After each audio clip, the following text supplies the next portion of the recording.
Welcome to Rock and Recovery. Your host, me, Jay.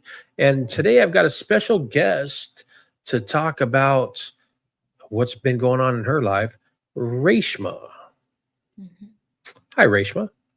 Hi, Jay. Thanks so much for having me on. I see your tagline at the bottom of the screen, and I love it says, "We do recover stronger together." Yeah. And I love that. I always say we heal together. Community is an amazing healing power that we're losing connection with, And sadly. I think the loss of connection stems from a lot of the lockdown, when we are Hmm. all supposed to isolate in our homes, COVID, the pandemic, whatever you want to call it, we lost that ability to connect. It's slowly been deteriorating since the mid 90s. I think with the introduction of cell phones and social media and social network and platforms, it's all been deteriorating. But let's be real, I had MySpace and I really wasn't a MySpace fan. And then AOL and Facebook, you know, and then cell phones came and nobody had to, actually talk back and forth anymore. It was all impersonal, is very Yeah. much impersonal. And Yeah. there is a lot of that connection that is missing in just life, you know. Hmm.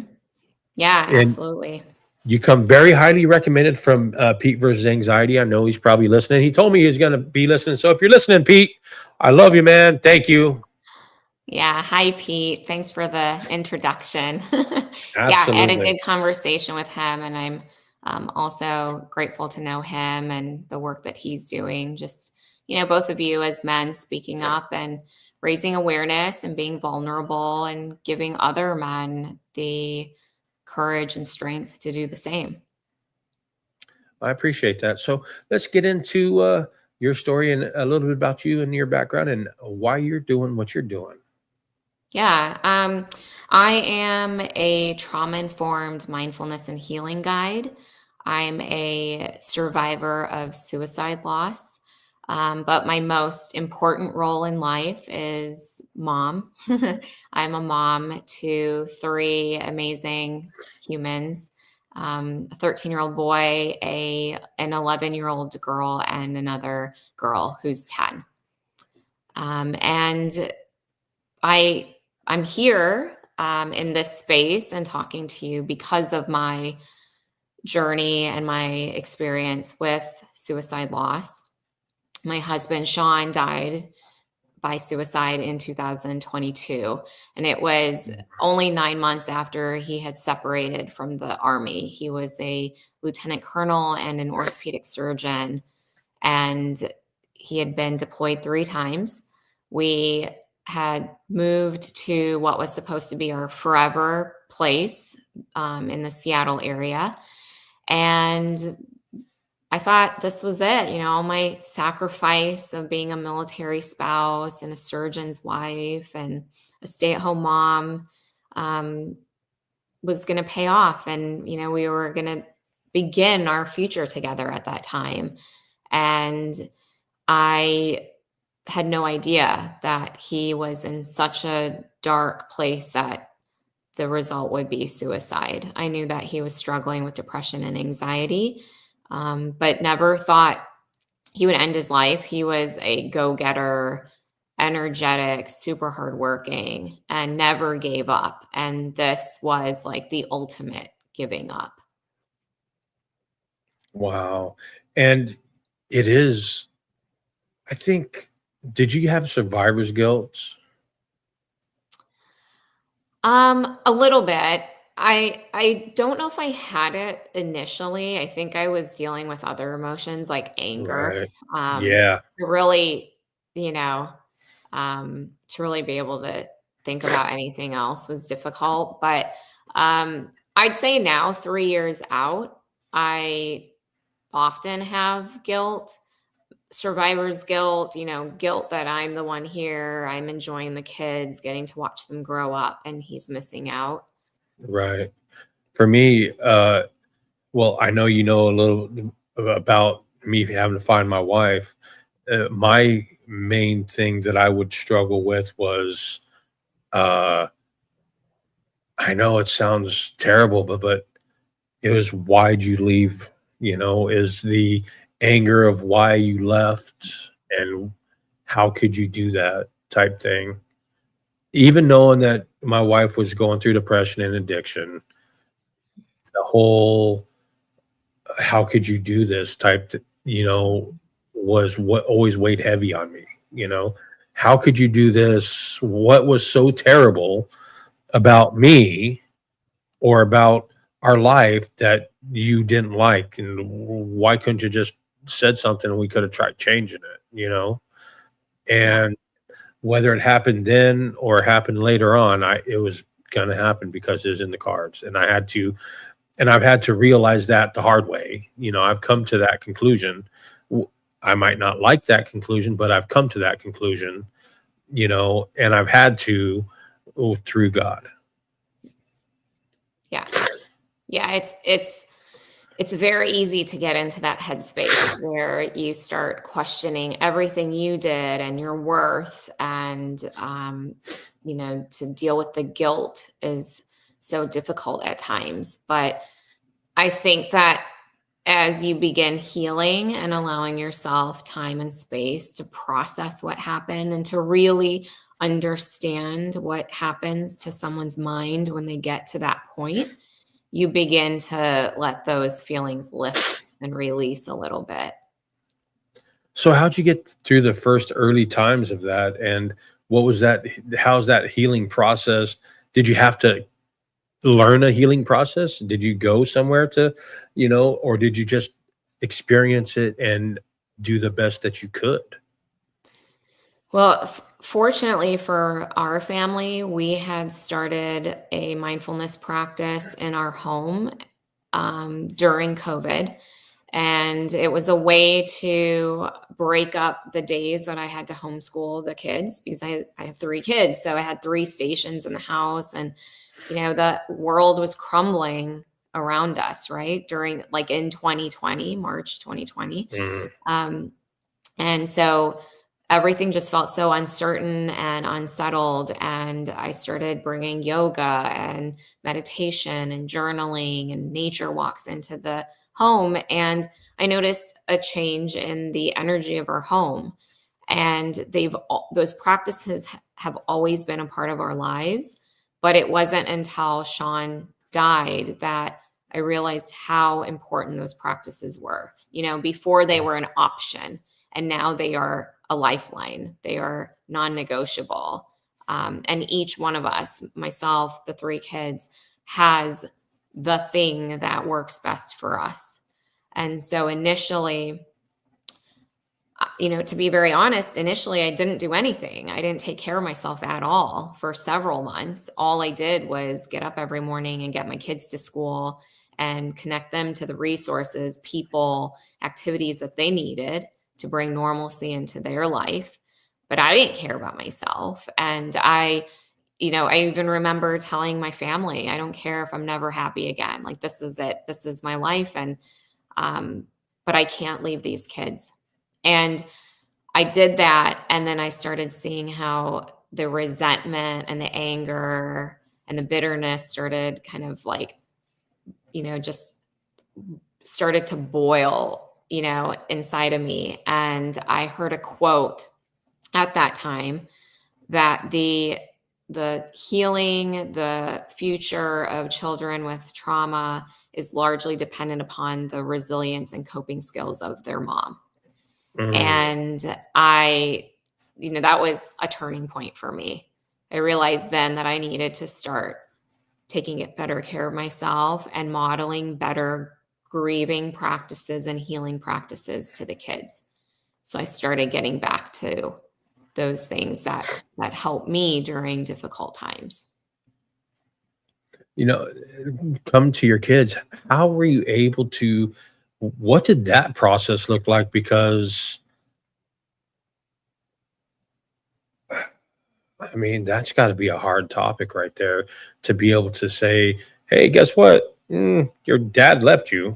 You know, and as a kid, I could only imagine the the feelings of why did I could only imagine what those feelings.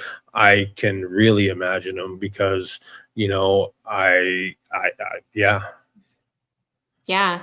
I mean, what my kids felt was no different than what I was feeling. right. And, no different than the things you were thinking when you found your wife.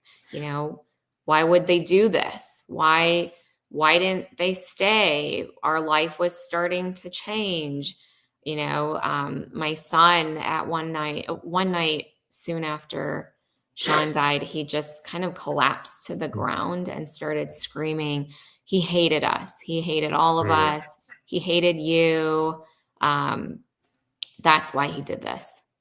mm, And that's really hard to watch because it's hard enough to have those feelings in our own body, but then to hear our children verbalize the same things, it hurts. And I had to make a decision whether to tell them the truth, the whole truth and nothing but the truth, or to sugarcoat it, or to not tell them anything.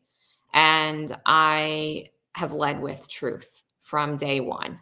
Day one, we told them, we, meaning me and a volunteer chaplain from the police department, he advised me to tell them the truth because if I didn't, there mm, would be a day when they would find out. And now looking back on 3 years, absolutely. There have been discussions about it. The death certificate says that it was suicide. Um, the work I do, my presence on social media is all centered around our experience and authenticity. And so I wouldn't be here sitting and sharing my yeah, story with you, or I wouldn't be working with clients and holding circles for survivors of suicide loss, um, if I hadn't told my own kids the truth. So we told them the truth. And of course, that brought up a lot of questions. And one of them was, why would he do this? And I needed to explain to them what depression and anxiety and suicide loss meant in a way that they could understand, but also in a way that was gentle on their hearts and left them feeling more assured that they had nothing to do with it. And there was nothing that I, had to do with it.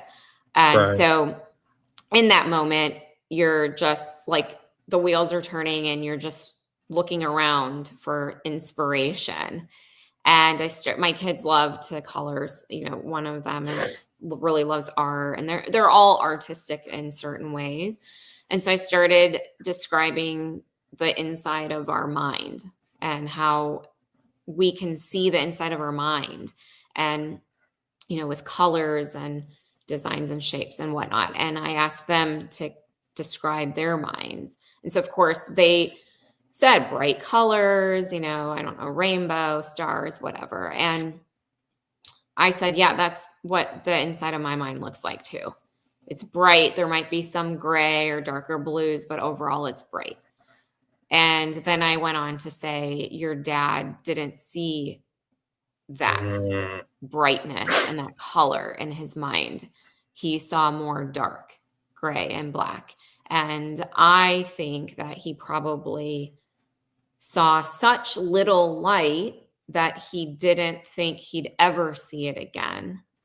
mm. And because of that, he might have thought that the best way to get out of that really dark, scary place was to end his life. And going through this whole process, I've come to the realization a lot of people think suicide is super selfish, like Mhm. real selfish. But look at it the other way, because I've been on the verge of suicide. I've almost attempted and just haven't done it yet because other circumstances came in, so I can understand how, as of survivor of suicide and as on almost taken my own life, I can understand a little bit of both. And when I felt at my worst, and it was right after my wife, and I was going to end my life, but then I'm sitting up there and I'm thinking, literally, I've got everything tied. I'm ready to jump off the branch of a tree, literally. And I could see how she could feel that. I'm thinking that it's super selfish of her to do that to our family. But then I'm also seeing her side of it is like, I have no value. I'm better off. I'm going to stop everybody else's suffering, having to put up with me.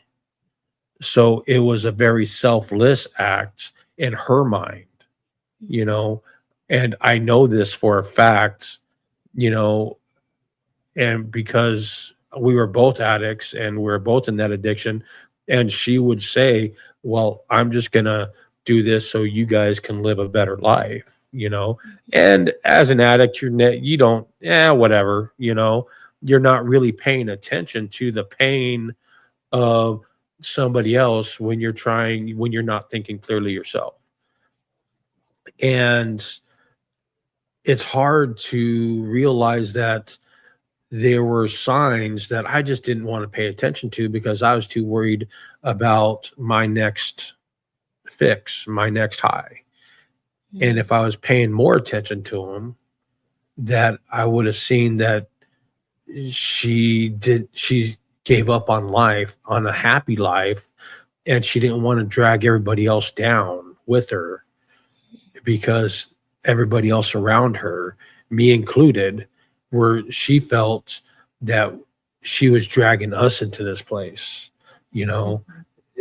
And so it was a very selfless act on her part, and that's the way I've got to look at it, because she was not a selfish person, you know. And that, when I was about to take my life and I looked at it that way, and I just started crying because it's like, now I feel even worse, you know. And it was hard to actually realize that in that situation, I'm ending everybody else's suffering. If I was to take my own life, I'd be ending everybody else's suffering from me. You know, it's not that I trying to be selfish. No, it's just I don't want to hurt anybody else. Yeah. Yeah, I think that I think in my husband's case, and thanks so much for sharing that, Jay. I know it's hard, especially It when we is. put It is. ourselves in their shoes. And I thought that too in the beginning. I thought he was selfish and I hated him and I was angry. You know, I didn't want to have a funeral for him Yeah. because I was so angry. Um, but now over time, you know, just reading things and talking to more people who've been in his situation, but have not, you know, but ended up staying, I understand more how powerful the mind is Mm. and how dark it can get and how disconnected you can get from reality. I heard somebody say recently that she she was in a really bad place and she had attempted and then eventually got a lot better care to help her move forward. But she said, when you get to that point where you want to end your life, it's like an outer body experience almost. Like like you don't even hear your own thoughts No, anymore. you hear everybody You else's and all the negative.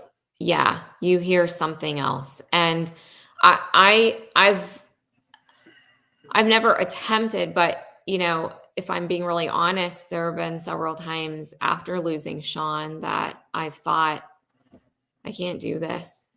You know, I don't want to be in this world, or I'm not going to be able to do this. And what if I weren't here? And I've had maybe one or two times in the last 3 years where it has been so overwhelming, the feelings of sadness and grief, that um, it has taken over my mind and my body. And I've felt paralyzed by it. But the difference is between me and Sean is that I immediately recognized it and immediately called somebody, and reached out to people. And I know so much about myself and my own healing that I know what I need and when I need it. So I knew that in that moment I needed to just share with somebody, and I needed to get off of social media for a day or two. I needed to get outside and move my body, you know. So unfortunately, he never gave himself that time and space to learn about his own trauma and grief and healing. And for men, especially, it's not easy to reach out for help and to share. And so, he had a lot of things working against him. And unfortunately, he wasn't able to save himself. Yeah. And when it comes to that point, I realized no matter what, that she did love us, me and her daughter, my daughter. And it's hard to realize that she loved us so much that she didn't want us to hurt no more because of her. And she didn't want us she thought that by not being there, we could better our lives. And she thought she was holding everybody back from her own depression issues. And me, her daughter, people around us, it's just sad, and I felt the same way, at times in my worst use, I felt the same way, and I didn't really understand it because I never really wanted to end my own life. I just knew that people around me were being hurt because of me, and I didn't like that feeling, but I never thought about just, ending my own life until after she did, and then it was more of a spite. I'm going to do it out of spite now. And you know what? Because I told you we're going to be together. So I'm going to do it, and I'm going to beat you there to wherever you're going. I'm going to beat you so I can be there with you,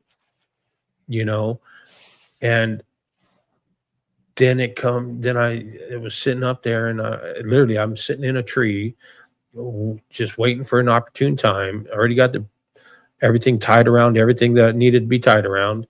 And an old man and his grandson passed. And all of a sudden I can't do it, because I don't want this old little kid to see me like that, because I can only imagine what it would do, so nope. And then more people, and I'm like, son of a gun. So it didn't happen. Thank God it didn't happen, but I felt, and I didn't experience it, but I felt and I heard those voices saying, yeah, you're right, Jay. You're better off. You're not going to hurt. You're better off because, nobody appreciates you anyway. So, hey, all you're doing is causing pain and everything else. Hey, just push yourself off. It's okay. Push yourself off. Mm-hmm. And I've been down some pretty dark roads, but that was probably some of the darkest, evilest thoughts I've had ever, was those that I was telling myself, that I would never let anybody else talk to me that way, but I was telling them to myself. Mm-hmm. And so I can understand my wife Brittany's mindset at the time. I could really understand it. And, no matter what I did, that if it didn't happen that way, it was going to happen, because, Mm-hmm. it was just going to happen. Mm-hmm. And to heal from that, to have to live through that and then heal from that, and also get sober and clean at the same time, was really hard. I no faking about it. It was just really hard. And I'm glad I did. I'm so much more thankful now than I was then. I'm able to appreciate people in life now, and when before it was just, what can you do for me? Now I can appreciate people. I'm grateful for people. I'm grateful for the experiences I went through. I'm even grateful for my wife, Mhm. and that was hard to get to. It's still, it still hurts. The pain doesn't go away. It's a real physical pain, just like any other pain. And it takes a whole lot more healing because, it's not a physical pain though, because Mhm. you can heal from physical pain. You don't have to live it day over day over day over day and think about it all the time, because once the bruises are gone, once the bones are mended, you're done with healing. Mhm. So I think it's harder to heal from that type emotional pain than anything else. So how did you do that? I yeah, I agree with you. A physical wound is much easier to heal. And an emotional wound is difficult, and it's an ongoing journey. Healing, grief and healing, they're both ongoing journeys, with no timeline, no ending. And so for me, it was really important to get back to movement and mindfulness, connection. Uh, it was, I think, the hardest thing for me to do after Sean died was to ask for help and accept help. I was a very proud military spouse. I can do everything by myself. My husband goes away for months at a time, and I manage the house and my kids and activities. And, you know, I, yeah, I was proud of being able to do everything on my own. But after he died, I could not. It just wasn't possible to do everything on my own. And even now, it's not possible for me to do everything on my own. And so, having to learn how to ask for help and learn how to accept help was the probably the most valuable um, act in my healing journey. And moving forward, we've continued to ask for help. And, connection is very important. We talked about community earlier. I've been really good about maintaining relationships with friends and family and the area that we live in for my sake and for the sakes of my kids. Yeah, and that's hard to do itself. So I know you do a lot of healing, you know, as a communities. Did you start your own community? Um, yeah, I've started my own community. I have to be honest. In the beginning, when we were living in the Seattle area, I didn't join any groups, didn't look for groups, didn't go to therapy. I really did everything on my own, and it worked for me. But I think that things would have been easier if I had started that sooner. And I think that talking to people who were further along on their own grief journey would have been really valuable at the time when I was feeling lost and uncertain and um, scared, you know?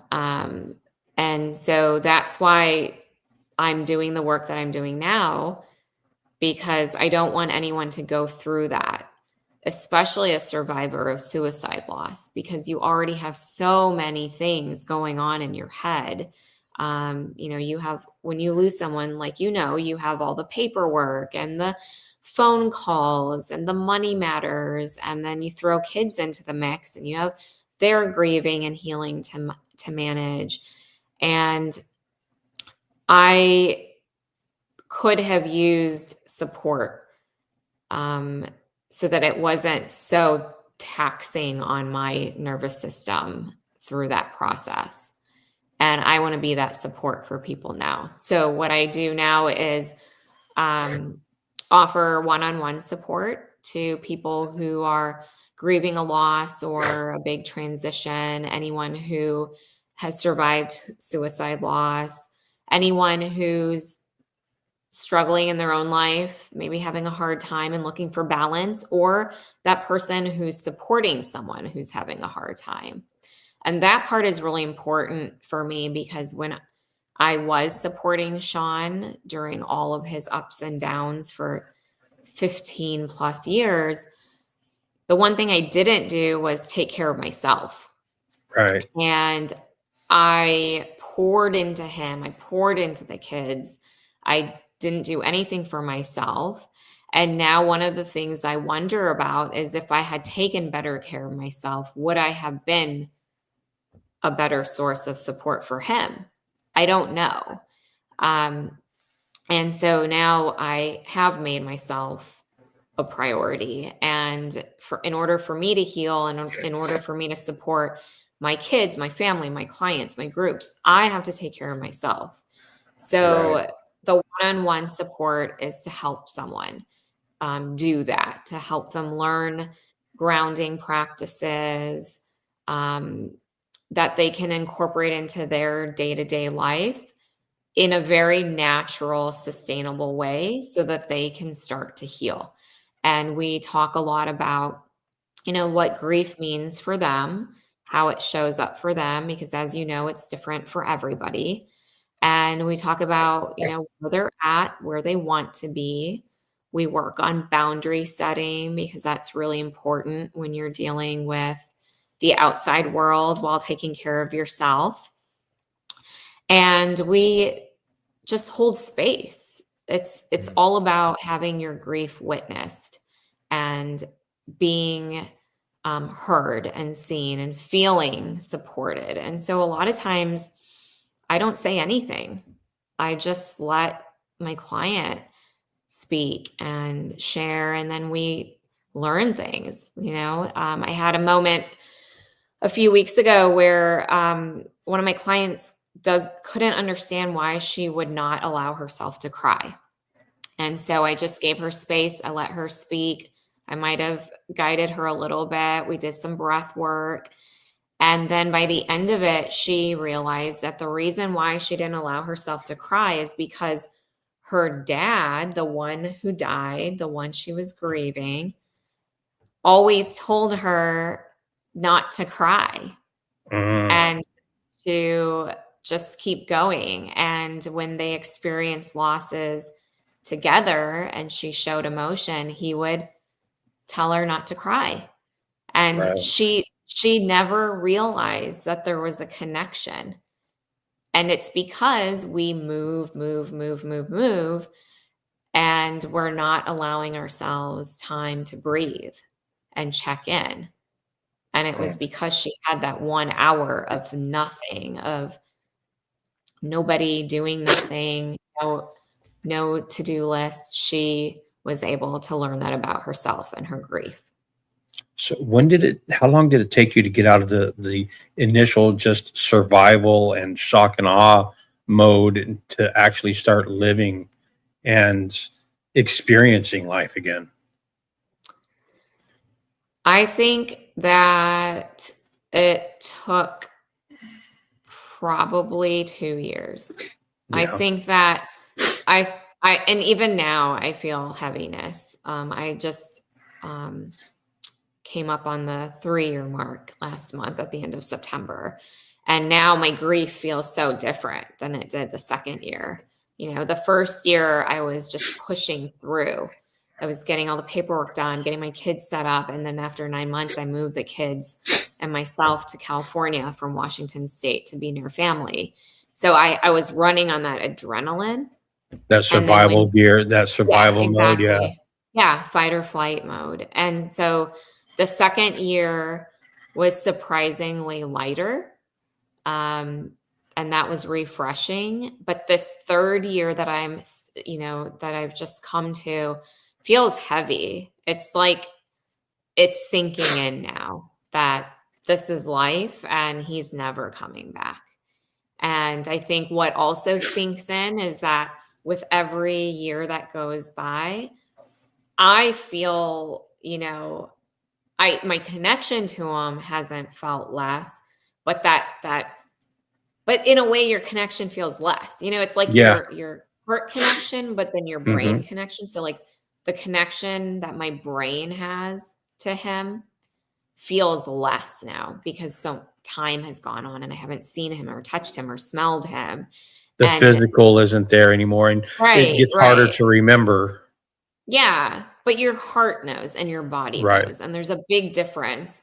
And this is why the work that I do is so important because our mind can forget, but our body never forgets. And I've seen a quote like that somewhere. Um, and so a lot of people think that they push their grief aside and they keep going and going, but then they're noticing, shortness of breath, chest tightness, they're tired, they're getting sick more easily, and they're not understanding why that's happening. Well, it's because you haven't processed your Mm. grief and your trauma and your loss. And so I'm on a mission to encourage people to give themselves that time and space. What's one of the biggest stigmas that you've had to work through for yourself and your kids about first not having a dad anymore? I mean, a present father, and then second, the stigma of, other people finding out and judging, that judgment that we always, think that people don't or don't want people to, but we feel that they always do. Oh, or oh, I'm so sorry for your loss, Mhm. when really there's, why are you sorry? You know, you, Mhm. especially if you didn't know the person, it's just, I'm so sorry for your loss seems so superficial to me. Mhm. Yeah, I know. And I'm actually moving away from saying I'm sorry to I'm sad or I'm sorry that you're going through a hard time, because I learned that too. And my kids hate that.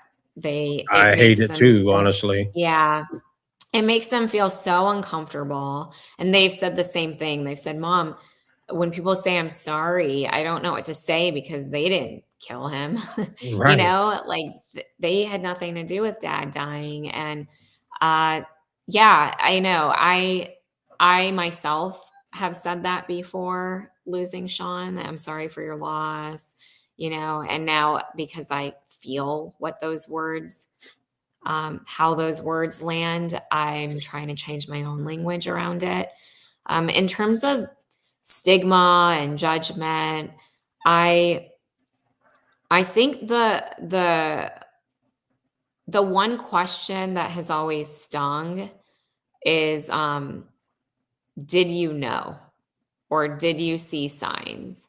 And this is something that I don't hear as much from people, but now we see it in suicide prevention awareness months and campaigns and language.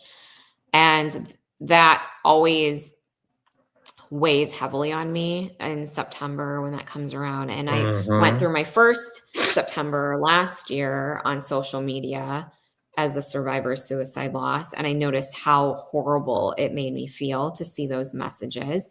And so then this September, my second awareness month on social media, I decided to start a healing circle for survivors of suicide loss so that they had a space to come to feel safe and loved. Because when we see those messages out there, it's hard not to start spiraling into the what ifs, what could I have done, what did I miss? And in my case personally, I didn't see any of the signs that we see listed on pages. I didn't see things being given away or relationships being severed or um, conversation about dying or self harm. Those things never took place. And so that is the one part of language around suicide loss that I hope to see soften over time, um, because we have to think about the mental health of the survivors now. Absolutely. After the loss, you know, those mental health challenges trickle into the ones that are left behind. And most people, especially men that are successful in their attempt at suicide, are not going to let their loved ones see any signs of doing bad, Mhm. because then we don't want to answer. Especially, I'm a man, and you know what? I would never, hey, are you feeling okay? Oh, yeah, I'm fine. Mhm. I'm fine. I'm doing great. I'm fantastic. We're not going to let other people see the struggles that go on in the head for them to question further. Mhm. And so the signs thing, I think, okay, yeah, some people do show signs, some people. Mhm. And those are the ones that if you reach out and talk to, that you probably can prevent that for Mhm. now. But the one that is really serious about it and wants to do it, you're not going to stop them. And they're not going to show any sign.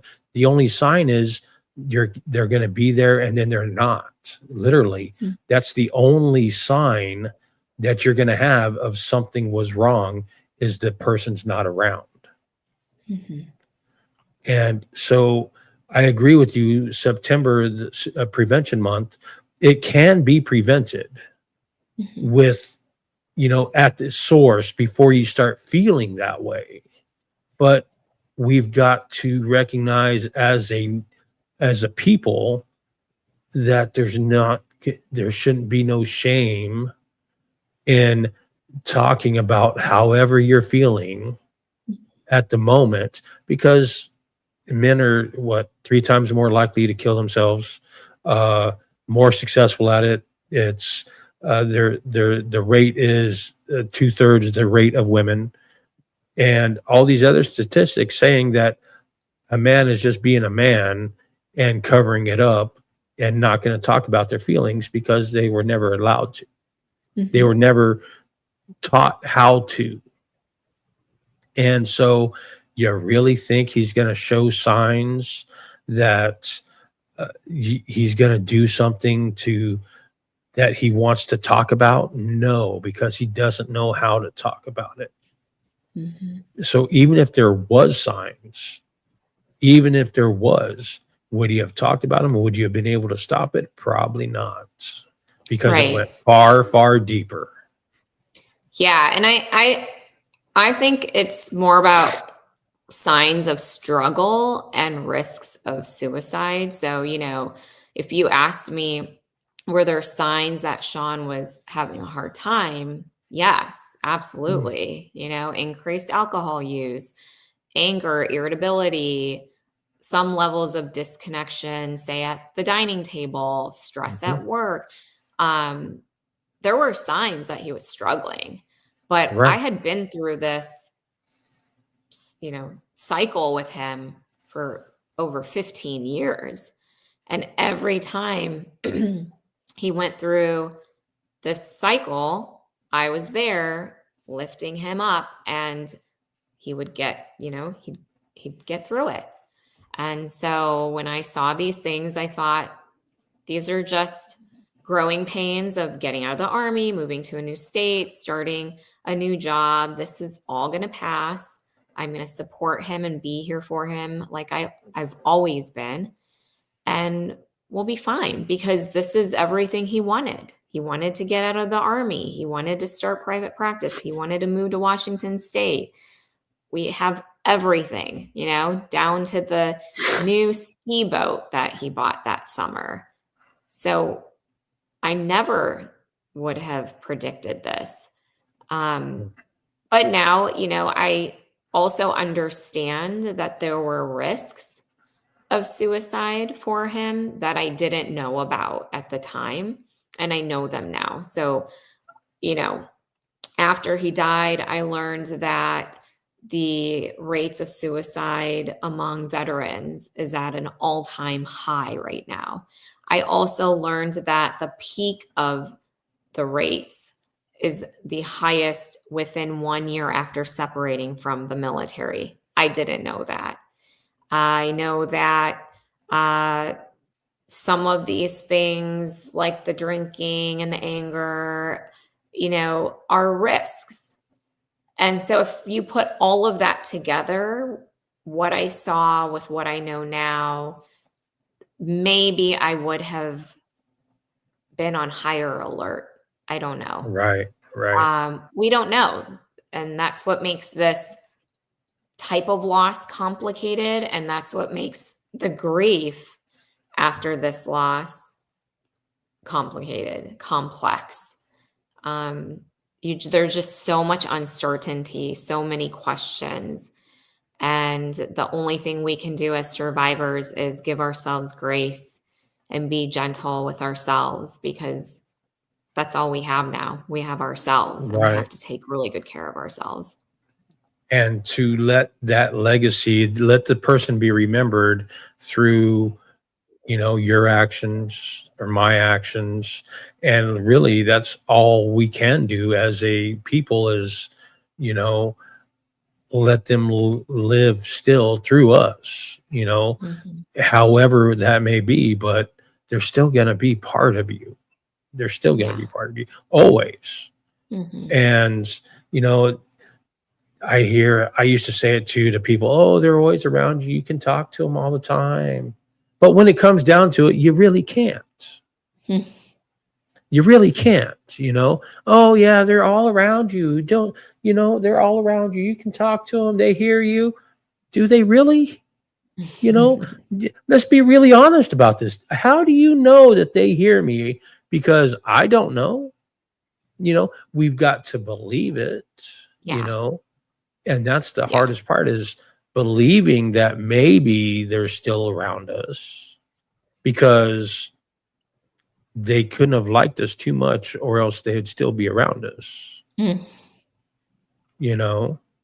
And to get into that circle is hard and it's hard to get out of because I'll still say, oh, they're still all around you. You can talk to them all the time. But in the back of my head, I'm like, that's a lie, because I yeah, prove it. But I'm also a big believer in Jesus. So, you know, it's more like in theory, that sounds really good, you know, but they are. And it's just how you live your life now. And Yeah. it shows how much of an impact they had on you. Yeah. And I think it's about, having faith in something bigger than yourself, right? Right. Whether it's religion or spirituality or signs, just when you believe that there is something bigger than yourself, you have something to hang your hope on, so to speak. You have something to hang your grief and healing on. Like, okay, there is something bigger than myself here. And, whether I know for sure or not, I'm choosing to believe that Sean is here and that he is looking over me and he's guiding me every day in the way I raise our children or the work that I do.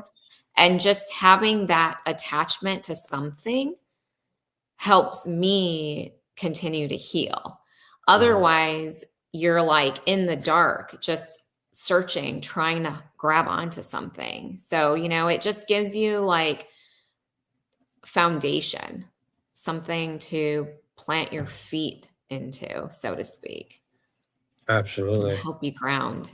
Yeah. It's hard to, back to what I was saying, you start to realize that, there is life still. You still got to live this life. You still Mhm. got to. And how we do it says a lot of how the other person affected us and how we've gone through it and how we've healed, you Mhm. know? And I think that you helping other people is wonderful. It needs to happen more often, you know? Thank you. And I've talked to both men and women that have been survivors of their own suicide attempts. And Mm. at those times, not when they're in their darkest, even reaching out, doing all the things that society says, reach out, talk to them, try to reach them, all these things, I've had one unanimous decision or one unanimous thing saying, no, it wouldn't have stopped them from trying. It wouldn't have Mhm. stopped them from trying. And that's the scary thing is the person that's going to be successful at it, that 99 times out of 100 is successful at it, is not the person that's going to show outstanding signs. And even if you reach out, it's it might be okay for 5 minutes because they're going to feel guilty about not picking up the phone, you know, Mhm. but right after you hang up, they're still going to do the same thing. Yeah.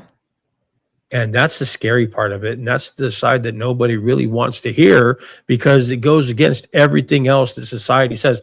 Reach out, talk to them, let them know. I've said the same thing, you know, and I will still say the same thing because I think connection is key. Mhm. And so, yes, reach out to these people, reach out to, but not only when they're struggling, not Yes. only when they're going through a noticeable hard time. Mhm. No, that's not what a connection is. A connection is being connected, being able to say, hey, how's it going? Daily. You know, Yeah. hey, are you doing okay? Good morning, good night. How you doing? How's your day? The normal Mhm. everyday questions that you have conversations with random people on the street Mhm. that we don't do to people that we love and our friends anymore. Mhm.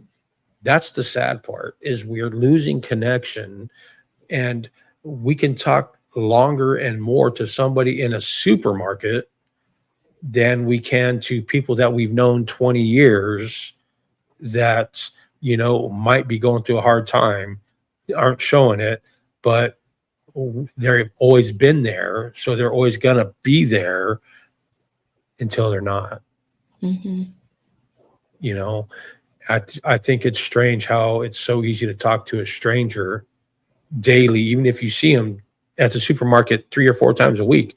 You still say hi, how's it going, goodbye, hope you have a good day. How many people do that to their friends, their close personal friends daily?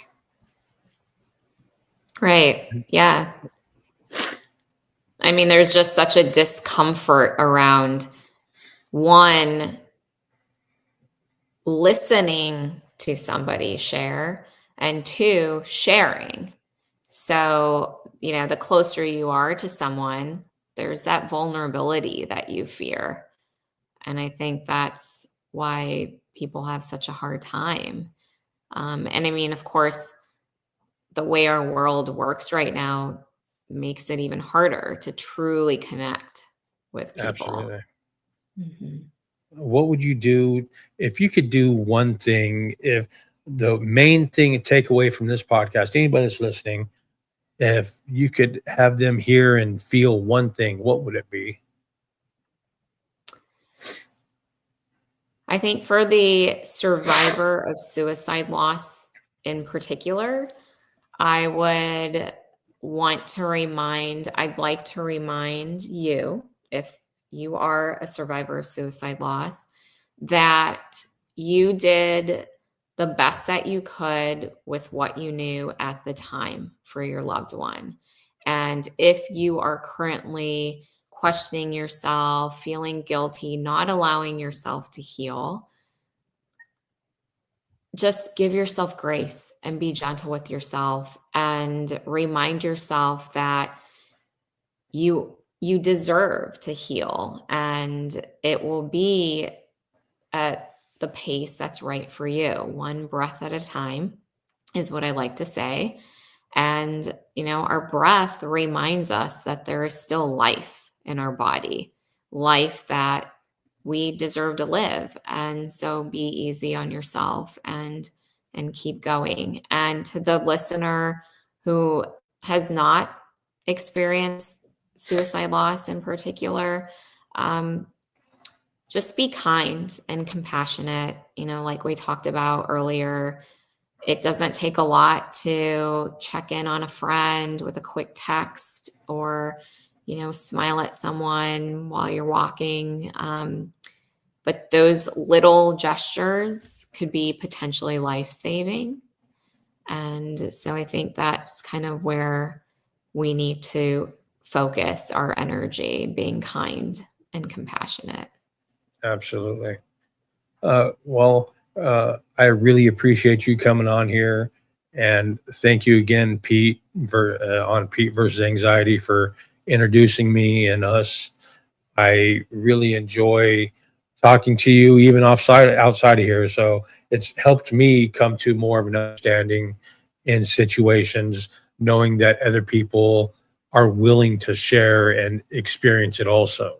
You know, so I am grateful for you Well, and thank for you. coming on here and being open and talking about it. Well, thank you. I appreciate that. And I'm very proud of you and your recovery and your healing and the space you've created here for your community, turning your pain into purpose while honoring your wife. Thank you. I appreciate that. And I hope to hear how, well, obviously, I will be seeing how you're doing, but I hope to hear more from you on it maybe on a later date. And just, hey, keep in contact. Yeah. Thank you. You do the same. And do you have any final words to say to anybody out there? I guess, it's October and we're moving into the holiday season. So I do want to share that this holiday season, I'll be offering a few one on one grief and mindful healing support sessions. And they will start in November, 8 weeks, um, highly customized support for on an individual basis. And we'll be working through all the things that the holidays bring up for us, within our grief and healing.